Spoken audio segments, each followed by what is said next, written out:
Ini ada informasi terbaru, Kiai. Iya.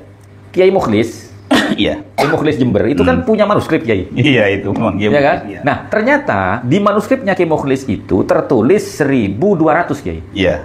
1200 Hijriah kan? Betul. 1200 Hijriah. Nah, sementara isinya itu sama persis dengan Sulam Taufik yang ditulis pada 1400, Kiai. Iya. Nah, itu menurut Kiai gimana itu?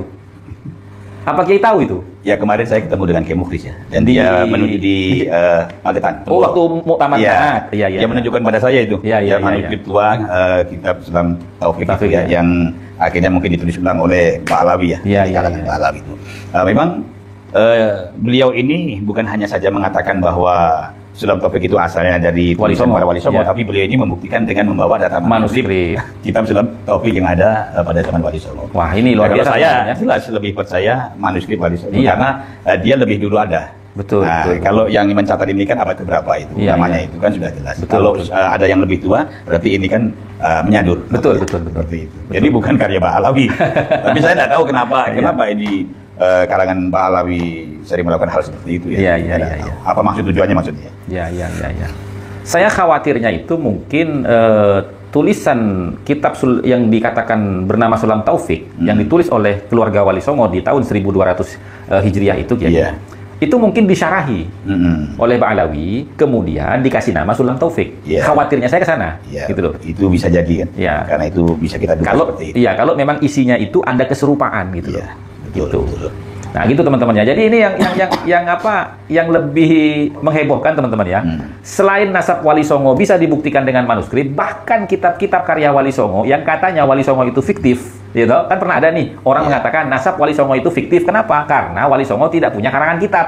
Alasannya apa? Tidak ada kitab Sunan Bonang, kitab Sunan Kalijogo. Yang ada itu Sunan Abu Dawud, Sunan Tirmidzi gitu kan ya. Nah, ini terbukti. Ternyata keluarga Wali Songo ini memiliki karya di bidang keilmuan. Di antaranya adalah yang sekarang ini kita kenal dengan Sulam Taufik itu tadi, gitu teman-teman. Banyak karya ya, seperti kitab-kitab sufi itu. Banyak, Tasawuf Kiai, ya. banyak sekali. Banyak, Kiai, banyak. Itu bisa dibuktikan, bukan hanya omong doang ya. Iya, iya, bisa iya. kita buktikan semuanya. Iya, iya. Seperti itu. Termasuk zikir-zikir. gitu Iya, ya. bisa. Boleh kita buktikan Iya. semuanya. Nah, ini saya mau tanya, Kiai. Iya. Ini kan ada satu kontroversi ya yang mengatakan bahwasanya susunan zikir di dalam rangkaian acara tahlilan itu Iya.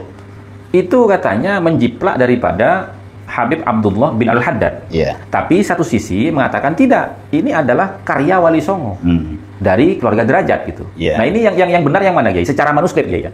Yang benar ya yang Wali Songo. Nah, yang di Wali Songo ini tahun berapa, Kiai? Yang menjelaskan itu? Ya sama kitab itu juga tadi. Oh, abad Ya, ke-9. Iya. Abad ke-9 itu susunan Sunan Ampel. Sunan Ampel yang menyusun semua itu, Sunan Ampel yang menyusun. Dengan bukti bagaimana seluruh kita lihat ya ketika orang bertahlil atau tahlilan ini dimanapun wilayah di Indonesia, bahkan sampai ke luar negeri, sampai ke Malaysia, Iya, iya. sampai ke Thailand, ke manapun itu kan sama, redaksinya sama. Sama. Hanya sedikit ada perubahan dari para ulama. Iya. Nah, kalau redaksinya sama, berarti semua yang mengajarkan itu sama. Jadi seluruh dari Sunan Ampel itu beliau itu mengajarkan pada para wali songo. Iya. Dan oleh para wali songo dibawa ke seluruh wilayah. Iya. Dibawa oleh Sunan Gunung Jati ke Jawa Barat, Ya. ya, dibawa oleh Sunan Bonang, dibawa oleh Sunan Kudus, dibawa oleh Ya. Sunan Kalijogo, dibawa Ya. oleh Sunan siapapun bawa itu semua dan mengajarkan pada masyarakat setempat. Kan begitu. Dan para wali songo ini juga memiliki murid. Ya. Yang muridnya itu dari seluruh pelosok Nusantara. Ya. Dan ketika mereka mengaji kepada para sunan para wali songo ini dan dia mendapatkan suatu ajaran dari para sunan, Ya. yang kiblatnya para sunan dari Sunan Ampel Surabaya, Ya. mereka bawa pulang dan mereka ajarkan di tempat wilayah masing-masing. Akhirnya Ada yang luar biasa Tenggara. iya, ada yang dari Sulawesi Iya. yang mengaji kepada Sunan Gunung Jati, Iya. akhirnya dia bawa ke Sulawesi. Iya. Ada yang dari Kalimantan, semua seperti itu. Iya. Nah, ini menunjukkan satu redaksi yang sama pasti merujuk pada satu orang, pasti. Tetapi ketika pada waktu itu bukan pada satu redaksi, pasti redaksi di tempat wilayah yang lain berbeda semuanya. Tetapi ini tidak, ini semua sama. Nah, ini merujuk pada satu orang, yaitu Kanjeng Sunan Ampel Surabaya. Nah, kalau itu dikatakan tadi karya siapa? Habib Abdullah bin Al-Haddad ya. Iya. Kapan beliau itu menulis susunan redaksi itu ya sehingga dipelajari oleh muridnya, dan kapan muridnya itu datang ke Indonesia? Ya, kalau secara usia, Kiai, Iya. Habib Abdullah Haddad ini jaraknya dengan kita ini kan kurang lebih 1 abad lah ya. Iya. Nah, tapi sama seperti itu tadi kan. Iya.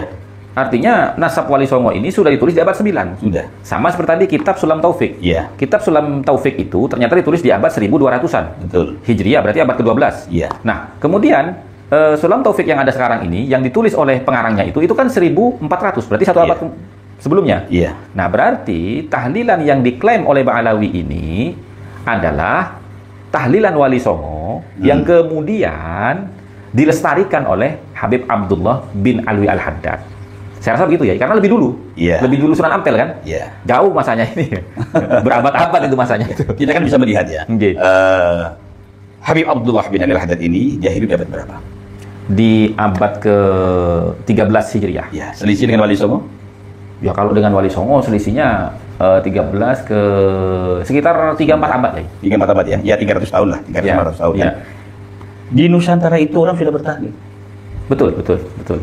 Habib Abdullah bin Alwi Al-Haddad ini, dia belum lahir. Oke. Tradisi tahlil sudah menjalar ke seantero Nusantara. Begitu. Ya. Nah, jadi ini sudah cukup untuk menjawab mereka semua. Iya. Sudah cukup untuk menjawab itu semua. Dan itu bisa dibuktikan dengan manuskrip ya? Bisa dibuktikan semua. Dengan manuskrip bisa dibuktikan semua. Apalagi dengan tradisi ya, itu Ya. pasti bisa dibuktikan. Betul, seperti itu. Nah, mau diklaim punya Habib Abdullah ya. Ya, saya juga kaget itu.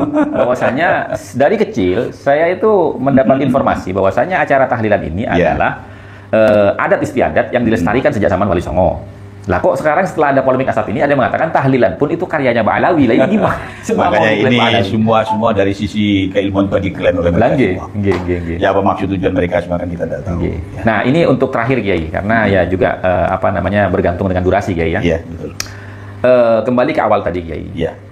Bagaimana nasihat Kiai terhadap para pejuang nasab Wali Songo dan juga polemik nasab Ba'alawi ini supaya tetap membawa semangat dakwah Wali Songo, tidak keluar dari situ. Betul. Ya. Nah, jadi mohon nasihatnya Kiai sebagai penutupan ini Kiai. Nasihat dari saya untuk seluruh para pejuang Wali Songo ya, bahwa harus kita ketahui ketika kita membaca atau mengatakan bahwa pejuang Wali Songo Indonesia, tentunya yang kita perjuangkan adalah ajaran Wali Songo. Dan ketika kita memperjuangkan ajaran Wali Songo, maka tidak boleh terlepas ya dari strategi pergerakan perjuangan metode yang dilakukan oleh para Wali Songo, yaitu dengan cara arif dan bijak. Karena pada waktu itu ketika Sunan Ampel itu mondok pesantren di Madinah ya, di tempat paman beliau Syed Ahmad Al-Madani, beliau itu minta izin untuk berziarah ke makam baginda Nabi ya, dan diizinkan oleh pamannya. Dan ketika beliau ini berziarah itu mendapat suatu anugerah kemuliaan dari Allah Subhanahu wa taala, dapat berjumpa dengan baginda Nabi secara terjaga, yaitu mungkin di antara tidur atau tidak tidur ya. Nah, di situ itu di manuskrip dikatakan kepada Sunan Ampel, dan pada waktu itu belum Sunan Ampel namanya, masih ada rahmatullah. Rasulullah Shallallahu alaihi wasallam mengatakan kepada Sunan Ampel pada waktu itu, "Ya Adi rahmatullah, engkau ini adalah cucuku. Aku sudah ridho kepadamu, pulanglah engkau ke tanah Jawa. Dakwahkan agama Islam ini di tanah Jawa. Sebagaimana ya, aku mendakwahkan Islam ini kepada para sahabat." Nah, ini kan menunjukkan amanah pesan Rasulullah kepada Sunan Ampel secara pribadi. Dia diperintahkan oleh Rasulullah untuk mendakwahkan Islam di Nusantara ini, di Jawa ini, tetapi dengan syarat. Beliau ini ketika mendakwahkan harus seperti baginda Rasulullah ketika mendakwahkan Islam kepada para sahabatnya, harus dengan cara yang arif dan bijaksana, yaitu bil hikmah ya. Nah, inilah yang menjadi patokan dasar pakem utama ya, sebagai sebagai pedoman kita untuk memperjuangkan suatu kebenaran, baik dalam perihal nasab ataupun hal yang lainnya semuanya. Tidak boleh lepas dari pakem yang diterima oleh Sunan Ampel dari baginda Rasulullah Shallallahu alaihi wasallam. Ini utamanya. Oleh karenanya, kalau saya melihat atau membagikan itu, satu, kita tidak boleh lepas dari unsur syariat agama di dalam perjuangan. Nomor dua, kita tidak boleh lepas dari aturan hukum negara dalam perjuangan. Ketika kita tidak boleh lepas dari pakem-pakem luhur Wali Songo yang telah diajarkan kepada kita semua dalam metode dakwahnya. Yang keempat, tidak boleh kita mendobrak budaya-budaya dari masyarakat ya, yang dilindungi oleh hukum negara. 4 pilar ini itu harus menjadi patokan landasan dasar kita semua untuk bisa memperjuangkan dan mendakwahkan suatu kebenaran yang sedang kita lakukan seperti ini. Jangan menggunakan pakem-pakem atau metode perjuangan seperti dilakukan oleh FPI ya, yaitu dipromotori oleh Rizik Syihab dan Bahar bin Smith. Karena kalau tidak, visi dan misi tidak akan pernah tercapai. Ya. Dan kita bisa membedakan, ini loh Wali Songo, ini loh Wali Songo. Ya, kita berjuang dengan metode dakwah Wali Songo. Sekarang kita gelar kembali metode dakwah itu supaya orang tahu ya, bahwa ketika Wali Songo berjuang, mereka menggunakan metode cara yang sangat halus dan lembut. Bahkan sampai dikatakan ada suatu metode yang digunakan oleh Wali Songo, Tutburi Handayani ya. Kita mengikuti dari belakang, tetapi kita berikan suatu edukasi pemahaman kepada mereka semua. Jadi ibarat kata kita menyelam air tapi sambil menangkap ikannya, mengikuti arus tapi tidak sampai kendang apa itu ya, hanyut, tidak sampai hanyut, tapi kita itu sambil memberikan suatu informasi seperti yang dilakukan oleh Sunan Kalijogo. Insya Allah ketika seluruh para pejuang-pejuang kita ini dalam menegakkan suatu kebenaran, kalau memang kita ini mengaku pejuang Wali Songo, maka jangan sampai lepas kendali dari pakem-pakem perjuangan Wali Songo. Jadi seperti itu. Apalagi sampai melanggar aturan hukum negara. Ini tidak boleh. Kita adalah pejuang Wali Songo. Ya, maka bedakan, jangan sampai kita ini bergerak berjuang seperti FPI di bawah komando Bahar Smith dan Rizik Syihab. Harus dibedakan sendiri agar orang itu tahu. Artinya apa bedanya gitu ya? Kita memerangi fikroh dan harokahnya FPI di dalam berdakwah, tapi kenyataannya perilaku dan cara kita serupa dengan mereka. Apa bedanya gitu? Tapi membawa nama Wali Songo. Nah, ini namanya mengkhianati Wali Songo. Iya benar, ini mengkhianati Wali Songo. Bukan hanya mengkhianati, imbasnya kita ini mencemarkan, mencemarkan nama baik kemudian Wali Songo, menjatuhkan martabat Wali Songo, yang akhirnya akan berakibat fatal. Nanti sama saja Ba'alawi dengan Wali Songo sama aja nanti akhirnya. Kan sama-sama arogan. Sama-sama arogan. Nah, kalau bukan kita yang menjaga semua ini, siapa lagi? Makanya orang yang mengataskan perjuangan Wali Songo harus bisa berdiri di 4 pilar pondasi. 1, pondasi pilar syariat, 2, pondasi pilar aturan hukum negara, 3, pondasi pakem leluhur Wali Songo, yang keempat pondasi budaya. Ini tidak boleh didobrak. Ya, ini pesan saya semuanya. Tetapi ketika kita keluar dari 4 pakem pilar ini, ya, maka bisa dikatakan bahwa kita ini adalah orang yang mengkhianati, ya, para leluhur kita karena kita berjuang mengatasnamakan Wali Songo, tetapi justru kita berjuang pergerakannya bukan pergerakannya jaringan Wali Songo. Dan ini akan membuat citra buruk bagi Wali Songo dan keluarga besar Wali Songo. Itu seperti itu. Ya.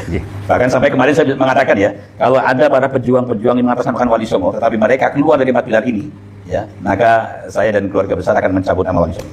Harus tidak boleh menggunakan nama Wali Songo. Tidak boleh, ya, karena leluhur kami paling banyak di situ. Ada Sunan Ampel, ada Sunan Derajat, ada Sunan Bonang, ada Syekh Ibrahim Asmoro, ada Syekh Majid Kubro. Nah, ketika kami mengetahui bahwa nama besar Wali Songo itu digunakan untuk suatu gerakan-gerakan, ya, yang tidak sesuai dengan pakem, ini kami harus mengambil satu langkah. Berarti bisa disomasi itu ya? Bisa somasi, ya. Nah, itu sangat berbahaya karena kewajiban bagi para Dzurriyyah Wali Songo itu adalah menjaga marwah martabat leluhur kita semuanya. Baik, saya yakin dari keturunan Dzurriyyah Sunan-Sunan yang lain akan seperti itu juga. Ya, insyaallah. Ya, dia juga tidak akan rela ketika nama besar leluhurnya itu dipakai hanya untuk pergerakan kepentingan pribadi atau Terima kasih, Kiai, atas nasihatnya. Kita mudah-mudahan ya teman-teman ya, untuk berjuang ini tetap harus mengedepankan ilmu dan juga adab teman-teman ya. Walaupun mereka itu melawan kita ketika berdebat, keluar daripada konsep keilmuan dan juga keluar daripada etika orang yang beradab, tetap kita harus mengedepankan adab. Karena apa? Karena sesuai dengan perintah Allah, ud'u ila sabili rabbika bil hikmati wal mau'izatil hasanah wajadilhum billati hi ahsan. Ya, kita harus mendakwahi mereka agar supaya tetap berada di jalan Allah Subhanahu wa taala atau kembali mengikuti apa yang diajarkan Allah, yaitu berdakwah bil hikmah dengan ilmu, wal mau'izatil hasanah dengan nasihat-nasihat yang baik, yang sopan, ya, yang santun, yang beradab. Kalau mereka itu melawan kita dengan tanpa ilmu dan beradab, wajadilhum billati hi ahsan, tetap kita harus membalas mereka itu dengan perdebatan yang lebih elegan dan terhormat. Begitu teman-teman ya. Jadi sebelumnya kami mohon maaf dan terima kasih kepada Romo Kiai Salim Derajat. Beliau adalah pengasuh Pondok Pesantren Bumi Sholawat Sunan Ampel di Cilacap. Mudah-mudahan beliau ini bisa menjadi nasihat beliau ini bisa menjadi pedoman kita di dalam menjaga pakem metode fikroh harokah dakwahnya Wali Songo. Jangan berlebih-lebihan teman-teman ya. Karena apa? Karena menurut beliau nih kemarin ketika menasihati saya, Ba'alawi andai kata memang sudah paten nasabnya tidak bersambung kepada Nabi, tetap mereka itu masih saudara kita dalam ranah ukhuwah basyariyah dan ukhuwah islamiyah. Tidak boleh diputuskan itu. Karena apa? Karena tersambung ataupun tidak nasab Ba'alawi tidak akan menghilangkan persaudaraan kita sebagai sama anak cucu Adam dan persaudaraan kita sebagai sama umat Islam. Begitu ya teman-teman? Untuk saudara saya semua seperjuangan ya, jangan kendor semangat kalian semua. Terus bismillah, la haula wala quwwata illa billah. Niatkan semua karena Allah menegakkan suatu kebenaran, ya.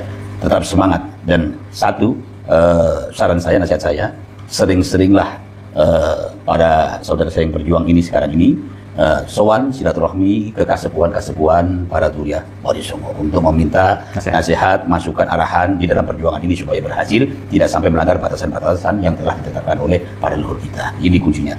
Karena ketika Anda semua ini enggan untuk bersilaturahmi ke keluarga besar Wali Songo, kasepuan yang memegang pakem, ya, maka akhirnya Anda akan bergerak sesuai dengan apa yang Anda ketahui, tetapi sebenarnya itu tidak sesuai dengan pakem leluhur Wali Songo. Dan saya ingatkan juga semuanya bahwa menurut pendapat saya, ya ini final, memang habaib itu bukan durian Nabi. Ya kalau saya 1000% ya.